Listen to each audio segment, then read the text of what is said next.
Chapter 7. Speak to connect, not convince.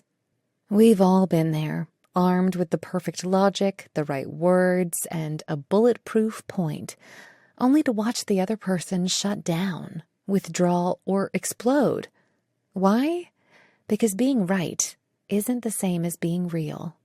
This chapter peels back the layers on one of the biggest illusions in communication, the belief that if we argue better, we'll be understood better. But here's the truth. Connection doesn't happen in the courtroom of conversation. It happens in the quiet courage to be present. In Speak to Connect, Not Convince, you'll meet characters like Julian, Camilla, Rena, and Marcus. Real people wrestling with the urge to persuade, only to discover that hearts don't open with pressure. They open with presence. You'll explore how childhood scripts, fear of rejection, and performance-based listening have wired us to win rather than witness one another. But that wiring can be rewritten. This chapter is a guide for every person who has ever walked away from a conversation feeling technically right, but emotionally alone. You'll learn how to shift your language from dominance to dialogue, turn emotional reflexes into reflective presence, and embrace a more courageous way of communicating, one rooted not in performance, but in partnership. Through honest reflection, scripts for softening your tone, and dialogue snapshots that transform blame into belonging, this chapter will show you that the strongest people in the room aren't the loudest. They're the most present. This is your call to drop the mic and pick up the mirror. If you're ready to stop debating and start deeply relating, this chapter will show you how. Because the most powerful words aren't spoken to win. They're spoken to stay. Connection isn't built on being persuasive. It's built on being present. Opening scene. The proving game. Julian dropped the envelope with their tax return on the counter like it was a courtroom exhibit. I'm telling you, fixing the car is the smartest option. It's practical, it's urgent. We can't keep borrowing your sister's. Camilla, standing at the stove, didn't turn around. I know the car matters, but I also haven't had a single weekend to breathe in months. I thought maybe we could use some of it for a short trip. Just us. Julian stepped closer. That's not responsible. Logically, the car repair is the smarter choice. Don't you see that? She spun around, her voice sharp. It's always logic with you. What about what I need? My reflection. Julian came to convince. Camilla needed to feel considered. Real talk from Jermaine. You're not in court. You're in a conversation.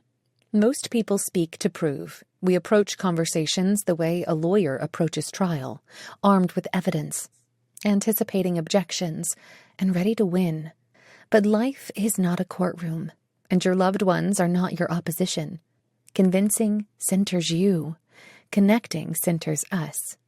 One is about control. The other is about collaboration. True communication isn't a debate to win. It's a relationship to nurture. Why we default to convincing. The compulsion to prove comes from a place deeper than ego. Often it's protection. Fear of being misunderstood. You think, if I don't explain myself fully, they'll get it wrong. So you over-clarify, you restate, you push. Habit of defending everything. You grew up around correction, criticism, or chaos, so you learned to build your case before you even speak. Childhood programming. Some were raised on, you're only safe if you're right. Being wrong meant punishment, ridicule, or rejection. So now you work overtime to always be right, even when the connection is the real goal. And when people feel insecure, they don't just explain, they over-explain. They don't just share, they speak over, interrupt, insist. It feels like passion. Character case study. Rena and the job offer. Rena leaned against the porch railing, holding her phone like it was an anchor. So I turned it down. The job in Chicago. It didn't feel right. Amira's voice buzzed through the speaker. But this is a huge opportunity. You'd have a higher salary, a bigger team. Are you really thinking it through? Rena's shoulders tightened. I already made up my mind. Pause. I'm not trying to push. Amira added quickly. I just don't want you to miss out because of fear. But Rena had already checked out of the call emotionally. My reflection.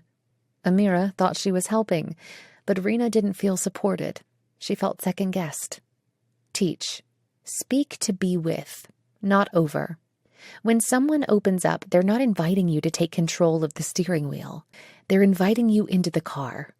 The connection doesn't happen when you steer them your way. It happens when you sit beside them, buckle up, and say, where are we going together? Convincing is about changing minds. Connecting is about touching hearts. The strongest voices in the room aren't the loudest. They're the most present. Practice. Rewriting the reflex. Let's look at some common convincing habits and how to reframe them into connecting ones. Convincing mode. Here's why I'm right. Connecting mode. Can I share how I see it and hear how you do too? Convincing mode. Let me explain again. Connecting mode. What part feels unclear to you? Convincing mode. That's not how it happened. Connecting mode. Can we compare how we each remember it? Convincing mode. You're being too emotional. Connecting mode. What are you feeling right now that I might be missing? Each shift replaces dominance with curiosity. Each invites, not imposes. Dialogue practice. Connection over correction. Scene. Layla, a marketing manager, speaks to her direct report, Daniel, who missed a deadline. Layla. Daniel, the report wasn't submitted. I need to understand why. Daniel. I tried, but the data team didn't get back to me in time. Layla, old reflex. You should have planned for that. That's your responsibility. Layla, new connection. Sounds like you were stuck waiting. What would have helped you navigate that better? Instead of blaming, she partnered. The same issue was addressed, but the tone made Daniel feel seen, not scolded. Real talk reminder. People aren't projects. You don't need to fix every opinion, challenge every sentence, or guide every conclusion.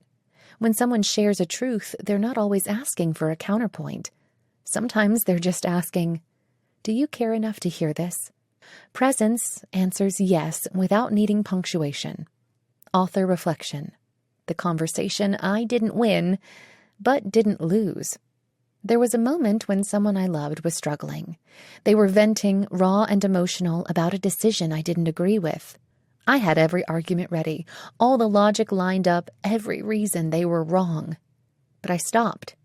Instead, I said, can I ask how this choice feels right for you right now? They exhaled. The conversation unfolded with the depth I never expected. I didn't win, but we didn't lose each other either. And that mattered more. Connection question prompts. Add these to your everyday interactions.